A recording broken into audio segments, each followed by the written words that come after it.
नमस्कार। Loud India TV में आपका स्वागत है। आज हम एक बहुत महत्वपूर्ण विषय पर श्री अखिलेंद्र प्रताप सिंह जी से बातचीत करना चाहते हैं। अखिलेंद्र जी आपके सामने हैं। अखिलेंद्र जी आपका स्वागत है। आप अखिलेंद्र जी की बात को सुनते हैं तो आपको उसमें से वो बिंदु मिलते हैं जिन बिंदुओं से देश की स्थिति के बारे में आप ये ऐसे निर्णय पर पहुंचे कि जो स्थिति है उसका बाकी लोग क्या विश्लेषण करते हैं और खुद अखिलेंद्र जी क्या विश्लेषण करते हैं।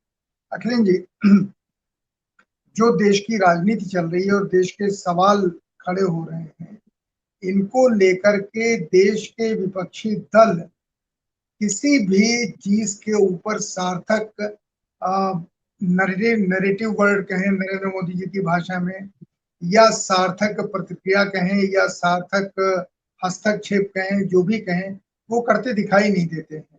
किसी भी माफ कीजिएगा, किसी भी राजनीतिक दल का सही विश्लेषण सामने स्थितियों का आता नहीं है, ना हस्तक्षेप होता दिखाई देता है। वो सब कुल मिलाकर के सत्ता पक्ष के बी टीम ही नजर आ रही है, चाहे जो पार्टी हो। एक ये भाव बन रहा है सारे देश में। आपकी इसके ऊपर क्या प्रतिक्रिया है? क्या आपका कोई विश्लेषण है?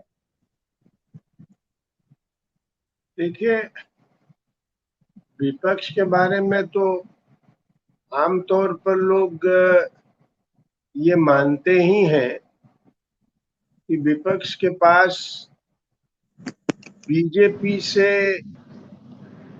प्रतिद्वंदिता में उतरने या बीजेपी की राजनीति को परास्त करने के लिए कोई नैरेटिव नहीं है और कुछ मैसेज भी नहीं है। वो डिफरेंट क्या करना चाहते हैं, चाहे वो इकोनॉमिक पॉलिसी का मामला हो, चाहे बॉर्डर डिस्प्यूट का मामला हो, चाहे अपने देश में लोगों की सुरक्षा का प्रश्न हो, जो उनके सामने एक बड़ा खतरा आया है नागरिकों के सामने, और जिसे एक आइडियोलॉजिकल पॉलिटिकल आग्रह से देश के ऊपर थोपा जा रहा है। मसलन अभी आरएसएस और बीजेपी वाले ढेर सारे कानून की बात करते हैं। जगह जगह आप समझते हैं, अयोध्या जैसी जगह में भी रेड हैंडेड चीजें पकड़ी गई हैं कि किस तरह से बजरंग दल या इस तरह के संगठन जो आरएसएस की विचारधारा से ताकत लेते हैं, उन लोगों ने जो कुछ किया, कैसे टोपी जालीदार लगाकर वहां दंगा फसाद करने की कोशिश की, एक धर्म समुदाय के पूजा स्थलों पर जिस तरह से वो करना चाह रहे थे, वो बहुत स्पष्ट है। ऐसे ही जगह जगह आप देखिए, जो मुद्दे अमूमन एग्जिस्ट नहीं करते हैं।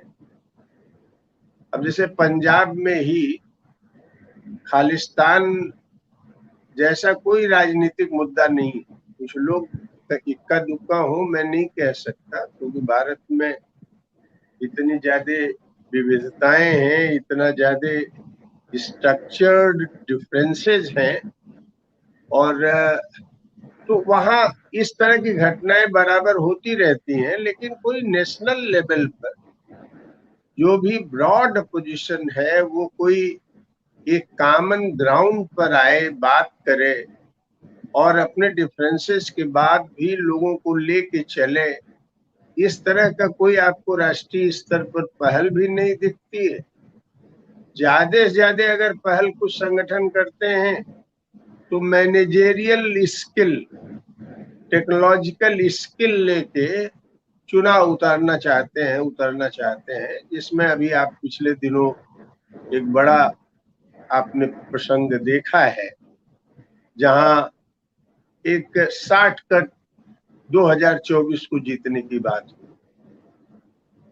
तो समाज में जो एक बड़ा बदलाव हुआ है, परिस्थितियां बदली हैं, लोगों की जिंदगी भी बदतर हो रही है, इन सब प्रश्नों को कैसे ईमानदारी से उठाया जाए और छोटे बड़े जितने भी दल और समूह हैं जो आरएसएस और बीजेपी की विचारधारा से इत्तेफाक नहीं रखते हैं और घातक मानते हैं देश की एकता के लिए और उनकी राजनीति को देश के लिए अच्छा नहीं मानते हैं, उन लोगों के बीच में भी कोई इस तरह की पहल हमको नहीं दिखती।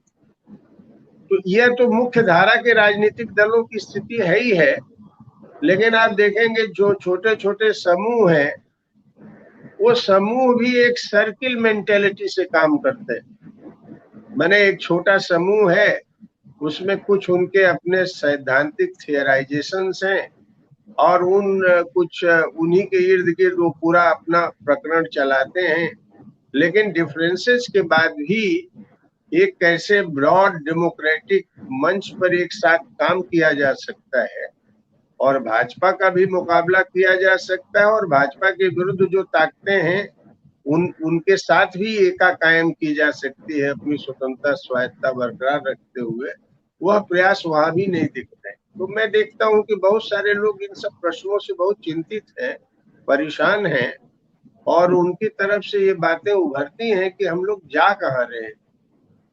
तो मैं इन्हीं परिस्थितियों में अभी जो देख पा रहा हूं, देश गुजर रहा है और ओपनली इसको डाइवर्ट करने की एक कोशिश हो रही।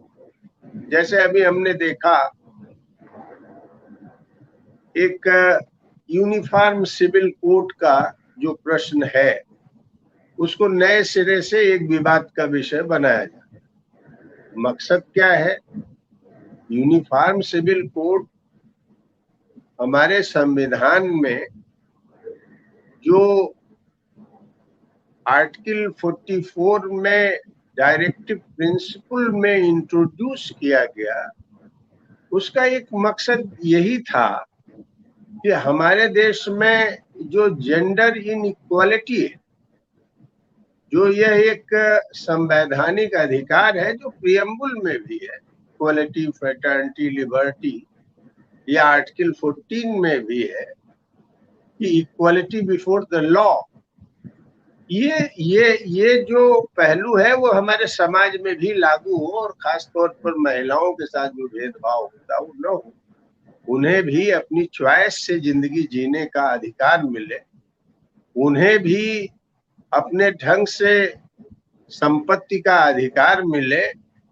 तो ये सब प्रश्नों को डील करने के लिए जो यूनिफॉर्म सिविल कोड की व्यवस्था की गई या कॉमन सिविल कोड लोकप्रिय ढंग से जो लोग कहते हैं, इन प्रश्नों पर भी मैंने देखा पीसमील तरीके से प्रॉब्लम जो अभी सोसाइटी में एग्जिस्ट कर रही है उससे लोगों का माइंड डाइवर्ट करने के लिए भारतीय जनता पार्टी जो केंद्र में भी हुकूमत में है वहां इसको इंट्रोड्यूस करने, वहां इस पर कोई प्रारूप तय करने, देश के सामने, पार्लियामेंट के सामने रखने की जगह अभी उसने कह दिया है कि हम हिमाचल प्रदेश, मध्य प्रदेश, उत्तर प्रदेश और उत्तराखंड में हम इसको लागू करेंगे। उत्तराखंड में तो बहुत आगे तक भी बढ़ गए, लेकिन क्या लागू करना चाहते हैं?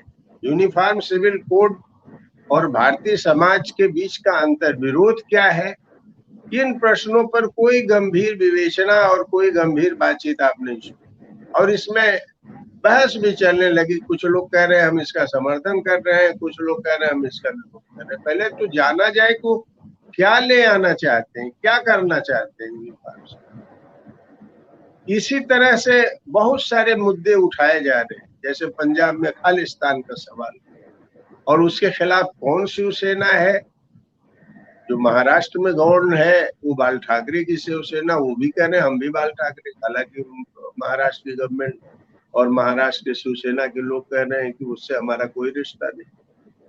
तो इस तरह की डिविसिव फोर्सेस पूरे देश में इतनी तेजी से ऑपरेट कर रही हैं, कैसे फिर से जो हमारे देश के आम नागरिकों के अधिकार का हनन कर रही है।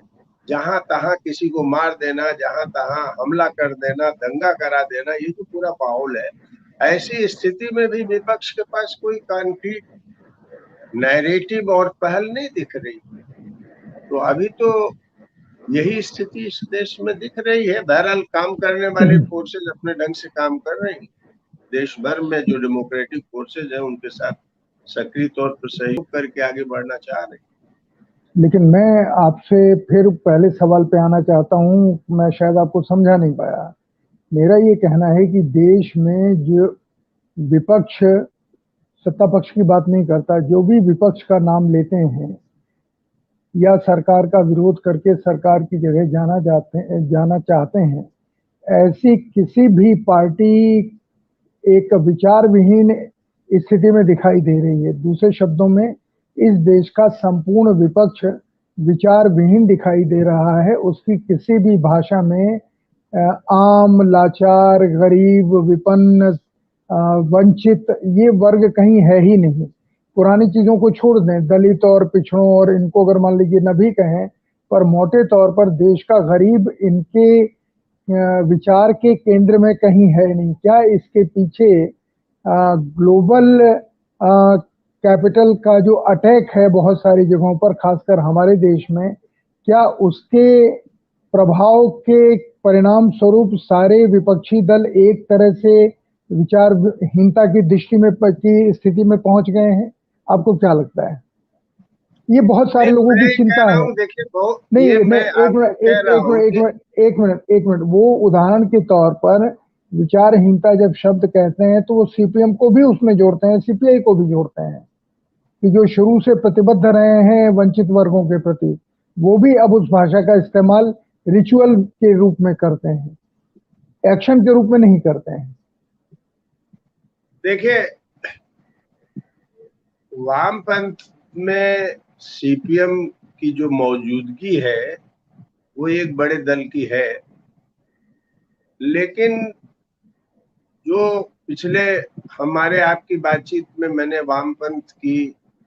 वामपंथ जिन स्थितियों में खड़ा है उस पर हम विचार कर चुके हैं, बात किए हैं। तो सीपीएम कोई भिन्न रुख और रास्ता राजनीतिक परिस्थितियों में भारत के अनुरूप लेने में भी अभी हमको उसमें कोई नया चिंतन नहीं दिखता। तो सीपीएम और वामपंथ की जो जटिलताएं हैं या समाजवादी आंदोलन की जो जटिलताएं हैं, लोकतांत्रिक आंदोलन की जो जटिलताएं हैं, उस पर तो मैंने बात पहले भी की है, फिर मैं दोहरा देना चाहता हूँ कि ये लोग जो समूह इनके साथ काम कर सकते हैं, उन सभी समूहों को लेकर एक बड़ा डेमोक्रेटिक प्लेटफॉर्म ये बना सकते हैं। बहुत सारे समूह हैं जो एक डेमोक्रेटिक प्लेटफॉर्म बना सकते हैं और उस डेमोक्रेटिक प्लेटफॉर्म का एक नैरेटिव लेके जो मुख्य विपक्षी दल के लोग हैं उनके साथ भी सहयोग कर सकते हैं, उनके ऊपर भी दबाव डाल सकते हैं। लेकिन वो अभी हमें नहीं दिख रहा। या तो लोग अपनी पार्टी मजबूत करना चाहते हैं या अपने जैसे कुछ लाइक माइंडेड लोग हैं उनके साथ रहना चाहते हैं और विपक्ष के साथ भी एक बड़ा कोलिशन बनाते हैं। लेकिन विपक्ष को जो क्राइसिस है, विपक्ष की जो उसकी क्लास लिमिटेशंस हैं, कि वो ग्लोबल कैपिटल और कारपोरेट का जो अटैक है या जो उसने अपना वाहक हिंदुत्व को बनाया है, वो क्लास लिमिटेशंस की वजह से जो main stream political party, particularly main stream में अगर आप कहें तो जो राष्ट्रीय पार्टी है वो कांग्रेस है, अगर मान लीजिए, मैंने जिसका एक देश भर में जिसकी संरचना है, वैसे तो सभी छोटे दल भी राष्ट्रीय दल ही माने जाएंगे, लेकिन मैं ये कह रहा हूं जिनको आप देश के स्तर पर जो एक बड़ी पार्टी मान सकते हैं, कांग्रेस में कोई कंसिस्टेंसी नहीं। कांग्रेस कब क्या करेगी? कभी वो हिंदू और हिंदुत्व के विभाजन की बात करेगी कि हम हिंदू हैं तो हिंदूपन विकसित करना, हिंदुत्व के खिलाफ प्रोग्राम क्या है? जनेऊ महज पहन लेने से तो हिंदुत्व का काट हिंदू में नहीं है। सनातनी है तो सनातनी से क्या मतलब? सनातनी परस्पर निर्भरता और एक दूसरे का सहयोग, माने हम उसके मोटे पक्ष की बात कर रहे हैं, उसमें और भी बातें हो। ठीक बात। वह भी हम नहीं देख पा रहे हैं कांग्रेस में।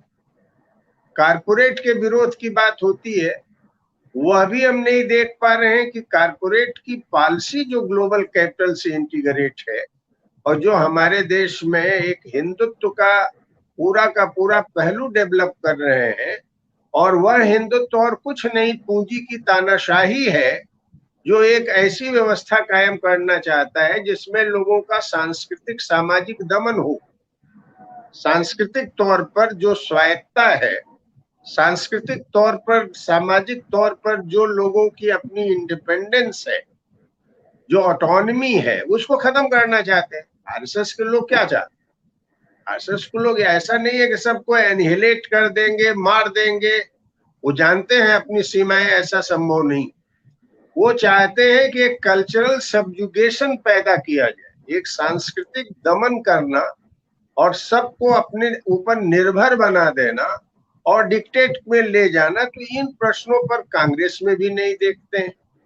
विपक्ष के जो रीजनल पॉलिटिकल पार्टीज हैं, उनको अगर आप देख लीजिए तो कभी कभी कुछ बातें आती हैं तो ज्यादा से ज्यादा रीजनल ऑटोनॉमी, और रीजनल ऑटोनॉमी में भी अगर आप देखें तो फिनेंशियल स्वायत्ता का जो प्रश्न है, आर्थिक जो स्वायत्ता का राज्यों का प्रश्न है, उसको जीएसटी में जाके इन्होंने जो अपना सिक्योर करना था, अपने राइट्स को सिक्योर करना था, उसको भी पहले छोड़ दिए। तो इन राजनीतिक दलों के सामने यह एक, आप अगर देखें तो कोई भी जो विपक्ष की भूमिका निभानी चाहिए, वो अपने वजूद की भूमिका में, अपने वजूद के बचाने की भूमिका में ज्यादा दिखते हैं। तो यही तो आज के दौर का सबसे बड़ा संकट है। जो आंदोलनों पर लोग निर्भर होते हैं कि आंदोलन बढ़ेंगे, इसी वजह से, क्योंकि इन दलों से बहुत अपेक्षा लोगों की नहीं। 2024 ही अगर ध्यान में रखें तो 2024 तक भी तो कोई कॉन्क्रीट ब्लूप्रिंट किसी ढंग से नहीं आ रहा है। कुछ सवालों पर टोकन पार्टिसिपेशन हो जा रहा है। तो मैं जो देख पा रहा हूं वह मैं इसीलिए कह रहा हूं कि कुछ ऐसे इश्यूज आते हैं। अभी तक मैंने जैसे अभी कॉमन सिविल कोड की बात की, कॉमन सिविल कोड को जिस तरह से उछाला जा रहा है, इस पर मैंने कोई ऑर्गेनाइज्ड वक्तव्य किसी राजनीतिक दल का अभी तक नहीं देखा। भाई ये कॉमन सिविल कोड से मतलब क्या है? आप अभी कॉमन सिविल कोड जो भी आप प्रचार कर रहे हैं, यहां तक कि उत्तर प्रदेश जैसे राज्य में, आपको मैं बताऊं, हिंदू सक्सेशन एक्ट 2005 पारित हुआ है, लेकिन उत्तर प्रदेश की महिलाओं को, लड़कियों को एग्रीकल्चरल लैंड में उनकी कोई हिस्सेदारी नहीं। यह भी कोई उठाने वाला नहीं है कि भाई अगर हिंदू कोड बिल है, एग्रीकल्चरल लैंड में लड़कियों का भी प्रॉपर्टी में राइट है, लेकिन जो प्रॉपर्टी का मूल स्रोत अभी भी खेती का है, वहां लड़कियों का कोई राइट एग्रीकल्चरल लैंड में नहीं है। मैं देख रहा हूं कि इसकी बहस बहुत सारे जगह मैं सुन रहा हूं, जो सोशल मीडिया में है, वो लोग भी नहीं उठा रहे, या जैसे ऐसे बोल रहे हैं कि भाई ये यूनिफॉर्म सिविल कोड है। मैं कह रहा हूं गोवा ही सबसे बड़ा इसका उदाहरण है यूनिफॉर्म सिविल कोड का। वो आजादी के पहले से ही वहां पुर्तगीज ने लागू कर रखा है, 19वीं सदी के ही अंत से। गोवा में भी ये छूट है कि अगर हिंदुओं के मेल को अगर बच्चा नहीं है तो दूसरी शादी कर सकते।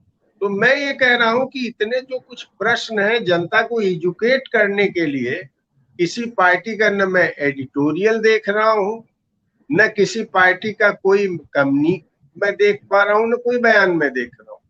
तो मैं इन सब प्रश्नों को ध्यान में रखते हुए कह रहा हूं, ज्यादा से ज्यादा कैसे सरवाइव कर जाए, इसकी लड़ाई लड़ रहा। विपक्ष के पास कोई एजेंडा हो, नेशन के सामने कोई तत्व हो, यह रख सके, ऐसा मैं नहीं देख रहा हूं। तो यही तो आज के दौर की सबसे बड़ी त्रासदी है, यही तो आज के दौर का सबसे बड़ा संकट है।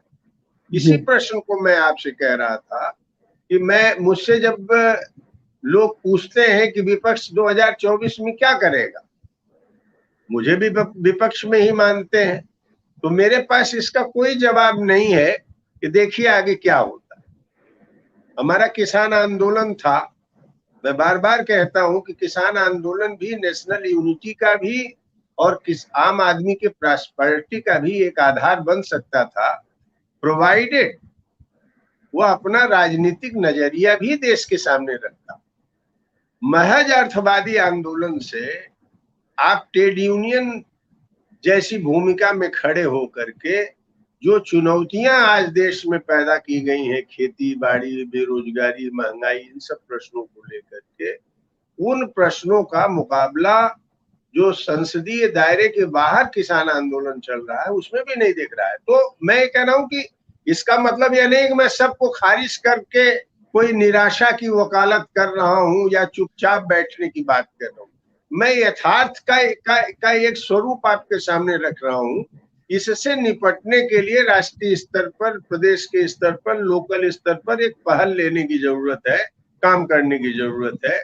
वह अभी हमको छोटे समूहों से लेके बड़े राजनीतिक दलों में कहीं नहीं दिख रहे। ये मैं आपसे बिल्कुल अखिलेश जी, अब आखिरी सवाल जो मैं आपसे जानना चाह रहा हूँ, आपकी प्रतिक्रिया कि जितने भी बड़े कोई राष्ट्रीय पार्टियां जो जिन्हें आप विपक्ष की छोटी या बड़ी कह सकते हैं, उनमें से कोई भी आजकल किसी भी प्रकार के आंदोलन से बहुत दूर है। उनकी पूरी राजनीति है ट्विटर के जरिए से, फेसबुक के जरिए से। लेकिन बहुत सारी जगहों पे छोटे छोटे आंदोलन चल भी रहे हैं अपनी समस्याओं को लेकर के। लेकिन उन छोटे आंदोलनों में भी जो आम जनता के द्वारा या बहुत छोटे संगठित समूह द्वारा चलाए जा रहे हैं, उनमें भी आपस में कोई एका नहीं है और वहां पर भी कौन किसका वर्चस्व रहेगा इसकी लड़ाई चलती है। इसलिए वो कभी एक प्लेटफॉर्म पे अपनी समस्याओं के अलावा दूसरे ग्रुप की समस्याएं समझना ही नहीं चाहते। ये मेरा आपसे आखिरी सवाल है, इसके अंतर्विरोध क्या है और ये क्यों संभव नहीं हो पा रहा है? मैं देखिए छोटे समूहों और दलों की भी बात कर रहा हूँ, छोटे या बहुत रेडिकल ग्रुप्स की भी बात कर रहा हूँ, मैं सबकी बात कर रहा हूँ, सामाजिक संगठनों की भी बात कर रहा हूँ। कोई एक ऐसा नैरेटिव नहीं बन पा रहा है जिसमें वो भी आज के इस क्राइसिस के दौर में एक राष्ट्रीय ताना बाना बना सके। लोग अपने अपने क्षेत्रों में मशगूल हैं और जिसको मैं कह रहा हूं कि ऑलमोस्ट सर्किल मेंटेलिटी के इर्द गिर्द घूम रहे, उनके सामने भी यही सवाल तो कि अभी भाई आज के दौर में जो सबसे बड़ा सवाल है वो राष्ट्रीय राजनीति में दखल देने का सवाल समूह है। वो मुद्दों पर तो जगह जगह लड़ते हैं, काम करते हैं, लेकिन जो आज के दौर का जो सबसे बड़ा प्रश्न है, राजनीतिक चुनौती को स्वीकार करके भारतीय जनता पार्टी और आरएसएस ने जो संकट पैदा किया है उससे निपटने के लिए, तो वहां भी आप देखेंगे छोटे समूहों में अब तो वो वॉइस भी नहीं दिखती है। अपना एक छोटा समूह है, कुछ ट्रेडिशनल काम करते हैं या कुछ लोकल मूवमेंट खड़ा करते हैं और वो भी मूवमेंट में वो गति नहीं है।